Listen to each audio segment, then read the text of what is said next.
فکر نکنم کسی باشه که رسوایی های دبلیو کوریا رو نشنیده باشه که منم یک ویدیوی بلند با جزئیات درباره اون شب براتون درست کردم. بعد اون شب چیا شد؟ کی چی گفت؟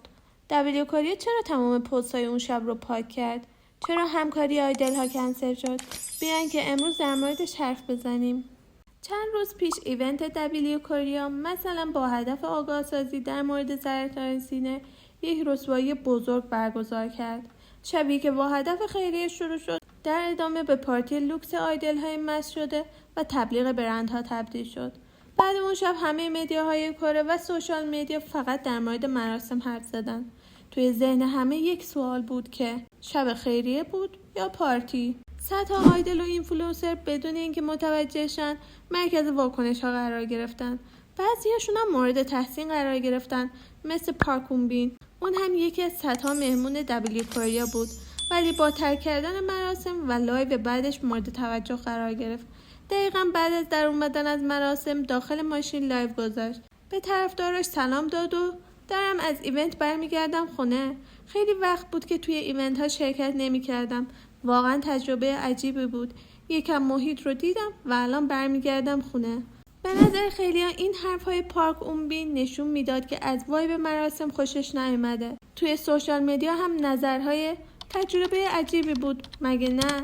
بازیگر حضور یافته ایونت آگاه سازی وقتی وسطش مراسم رو ترک میکنه و تجربه عجیب بهش میگه، یعنی سربسته همه چیز رو بهمون نشون میده. با افزایش واکنش ها همه نگاه ها به سمت دبلیو کوریا شد. بعد اینها مجله خیلی آروم تمام پست های سوشال مدیاش رو پاک کرد. بیش از 50 پست مجله از همه جا پاک شد، ولی عجیب ترینش بخش Love Your W در وبسایت دبلیو کوریا که سالها فعال بود هم پاک شد. یعنی آرشیو 20 سال مجله. ادعاها در مورد مجله که پولهای جمع شده از ایونت چند سال رو جایی اهدا نکرده و با پاک شدن تمام آرشیوها باعث افزایش شک و تردیدها شد. همه گفتن که بعد ادعاها دارن مدرک‌ها رو یکی یکی پاک میکنن. مدیر مجله دبلیو کوریا لی هجون که مدیر مؤسسه حمایت از سرطان سینه بود هم تمام پست‌های خودش رو با افراد معروف و مربوط به این ایونت رو از پیج رسمی اینستاگرامش پاک کرد. اون شب صدها آیدل بود، ولی فقط چند نفرشون مطابق با تم مراسم رفتار کرد، مثل عضو آیلت وونهی و عضو آیو ری بود. ری از برنامه بابل پیام توی ایونت بودم ولی الان اومدم بیرون رو فرستاد. بعدش هم لایو باز کرد، گفت به خاطر تم مراسم در مورد سرطان سینه تحقیق کردم تا بیشتر حس افراد مبتلا به اون رو بفهمم و واکنش بقیه به اون رو بدونم. بعد ری هم افرادی بودن که الکل نخورده و به افتر پارتی شرکت نکردن. اون شبی که جام‌های شامپاین میترکید فقط تعدادی به تم شب توجه کردن. بزرگترین رسوایی دبلیو کوریا هم جی پارک بود. متن و محتوای آهنگ اصلا مناسب اون شب نبود. زیر اجرای جی پارک بیماران سرطانی نظر از زخم و بیماریمون سوء استفاده و پارتی کردن. ما جنگ زنده موندن میدیم. چطور تونستن همچین آهنگی بخونن؟ به شخص من خودم بعد این کامنت ها واقعا خجالت کشیدم. بعد اینها اتفاق عجیبی افتاد. جی پارک که قرار بود 20 ماه در ایونت برند لوکس شرکت کنه، ولی لحظه آخر به جای جی پارک آیدل زن دیگه جایگزین شد. بعدش برند یه همچین بیانیه‌ای که به دلیل عوض شدن تم مراسم و توجه بیشتر به زنان این کار رو کردیم رو گفت. ولی همه میدونست که جایگزینی به چه دلیل بود.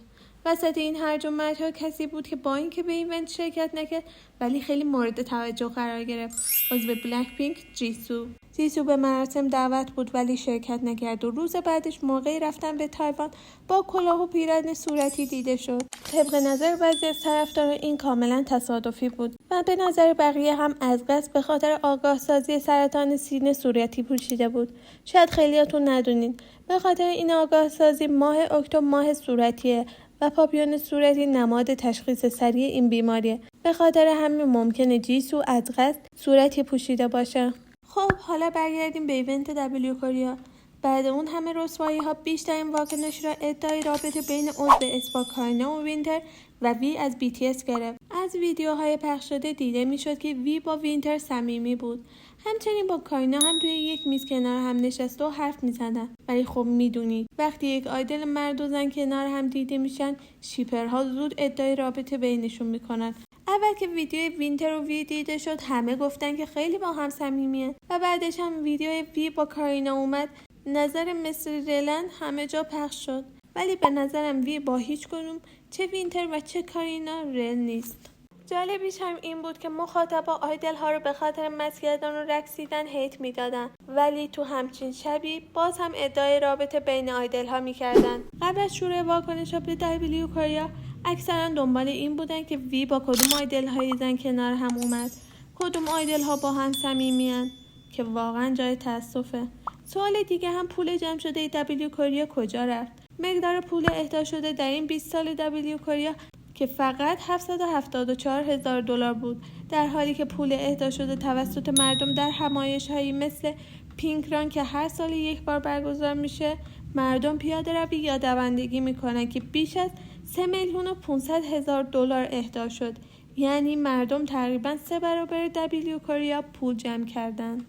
این مقایسه تماما اعتماد مردم را از بین برد، چون که لاو یور دبلیو سالها زیر نظر برندهای لوکس، حضور آیدل های خیلی معروف در لوکس ترین هتل ها برگزار می شد که ارقام اهدا شده آن از مبلغ اهدا شده مردم عادی خیلی کمتر بود. توی سوشال مدیا واکنش به دبلیو کوریا خیلی زیاد بود. صدها ویدیو انتقادآمیز منتشر شد، هزاران خبر در موردش بود. همه اخیراً کلا در مورد اون شب حرف میزد و منم میخوام چند تا کامنت ها رو براتون بخونم تا بدونین که نظر گلوبال چیه. یکیش اینطوری بود که حداقل یکم در مورد سرطان سینه تحقیق میکردن و به احترامش خوب عمل میکردن. برگزار کننده گناهکار اصلی بود، ولی آیدل ها هم از این به بعد هر جا برن به خاطر رفتار اون شبشون هیت میگیرن. یکی دیگه‌ش هم اینطوری بود که حسابی کیف کردم، پارتی رو تموم کردم، ولی کی به تم اون شب توجه کرد؟ واقعا ناامید شدم. تم آگاهسازی در مورد سرطان سینه بود، احترام و سازگاری صفر. هدف کمک کردن بود، ولی برندها فقط آیدل ها رو استایل کردن تا قیمتاشون رو ببرن بالا. فکر کردم با این کار خیلی جذاب میشن، ولی بیشتر زننده شدن. فقط بعضیا به خاطر هیت به آیدل ها منتظر سوژن و این واقعا چندشاوره. بعد تمام اینا همه دو گروه شدن. گروه اول میگه که گناهکار اصلی برگزار کننده است و گروه دیگه نظر آیدل ها هم حداقل باید مراعات میکردن رو داد. به نظر شما گناهکار اصلی کی بود؟ توی کامنت ها بهم بگین که خیلی کنجکاوم. تا ویدیوی بعد مراقب خودتون باشین.